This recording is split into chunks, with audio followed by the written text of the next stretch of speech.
भारत का इतिहास अपने वीर योद्धाओं, शासकों और उनके बलिदानों के लिए विश्व भर में प्रसिद्ध है। इस गौरवशाली इतिहास में महाराणा सांगा का नाम स्वर्ण अक्षरों में लिखा हुआ है। वे न केवल मेवाड़ के शासक थे, बल्कि भारतीय इतिहास में वीरता और शौर्य का प्रतीक थे। उनका जीवन संघर्ष और साहसों से भरा हुआ था। आज भी उनकी कथाएं हमें प्रेरित करती हैं। इस वीडियो में हम महाराणा सांगा के जीवन के विभिन्न पहलुओं को विस्तार से जानेंगे। तो आइए चलते हैं। महाराणा सांगा का जन्म 1482 ईस्वी में मेवाड़ के शाही परिवार में हुआ। उनके पिता राणा रायमल मेवाड़ के शासक थे। उनके परिवार में कुल 17 संतानें थीं। महाराणा सांगा का पूरा नाम संग्राम सिंह था। उनके दो बड़े भाई पृथ्वीराज और जगमाल सिंह भी सिंहासन के दावेदार थे। राणा रायमल के शासन में ही उत्तराधिकार को लेकर संघर्ष प्रारंभ हो गया। राजपूत परंपरा में आम थी कि सत्ता के लिए राजकुमारों के बीच संघर्ष होते रहते थे। राणा रायमल के जीवन काल में भी उनके पुत्रों के बीच घात प्रतिघात और षड्यंत्र जारी रहे। राजकुमार संग्राम सिंह बचपन से ही साहसी और तेज तर्रार थे। उनके भीतर बचपन से ही नेतृत्व और युद्ध कौशल की झलक दिखाई देती थी। उन्होंने अपने पिता व अन्य योद्धाओं से शस्त्र संचालन और राजनीतिक शिक्षण प्राप्त किया। महाराणा सांगा ने युद्ध कला, राजनीति और प्रशासन की शिक्षा अपने परिवार व राज्य के श्रेष्ठ शिक्षकों से ली। इसके अलावा वे धर्म और न्याय के गहरे अनुयायी थे। बाल्यकाल में उन्होंने मेवाड़ की संस्कृति, धर्म और राजनीति को नज़दीकी से समझा। महाराणा सांगा ने 1508 में सत्ता संघर्ष के बीच सिंहासन पर काबिज हुए। यह कोई आसान कार्य नहीं था। अपने भाइयों के षड्यंत्र और चुनौतियों का सामना करते हुए उन्होंने न केवल सिंहासन पर अधिकार किया, बल्कि मेवाड़ को एक शक्तिशाली राज्य में परिवर्तित कर दिया। राज्य की बागडोर संभालने के बाद महाराणा सांगा ने पहले आंतरिक शांति स्थापित करने पर ध्यान केंद्रित किया। उन्होंने राजपूत परिवारों के बीच सामंजस्य स्थापित करने का प्रयास किया। महाराणा सांगा को उनकी युद्ध नीति और अद्वितीय साहस के लिए याद किया जाता है। उनके शासनकाल में मेवाड़ ने कई महत्वपूर्ण युद्ध लड़े। महाराणा सांगा ने अपने जीवन काल में कुल 18 युद्ध लड़े। इसमें उन्होंने हमेशा अपनी वीरता का प्रदर्शन किया।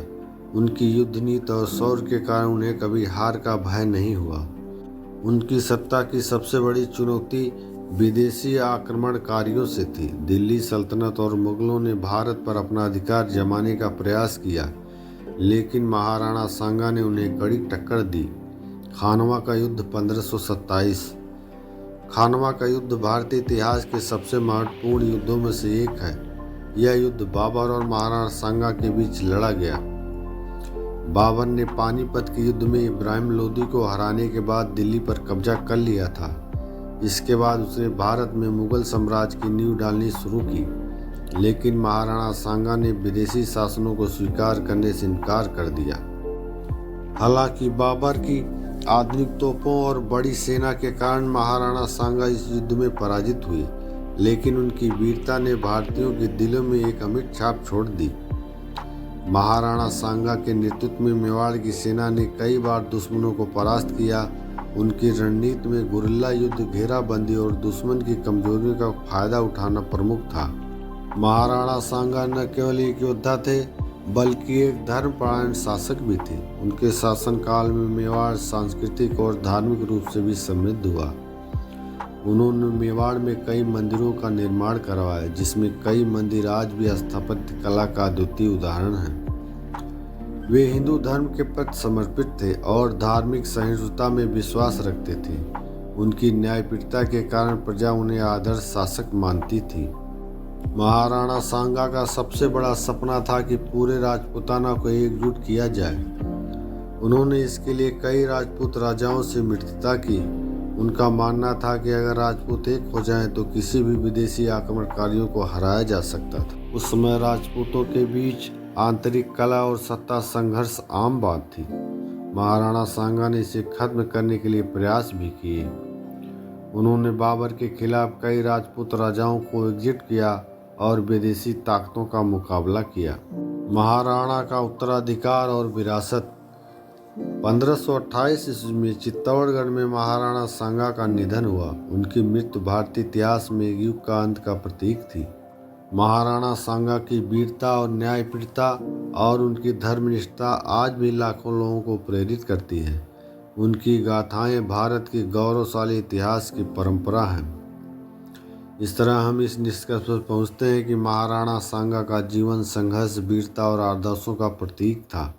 वे न केवल मेवाड़ व पूरे भारत के लिए भी प्रेरणा स्रोत हैं। उनका नाम इतिहास में शौर्य, बलिदान और राष्ट्रीय गौरव का प्रतीक है। तो दोस्तों, अगर आपको ये वीडियो पसंद आया हो तो हमारे चैनल पुराना युग को सब्सक्राइब करें, लाइक करें, दोस्तों और परिवारजनों को शेयर करें। मिलते हैं अगली कहानी में, तब तक के लिए जय मेवाड़, जय राणा सांगा, जय राजस्थान, जय हिंदुस्तान।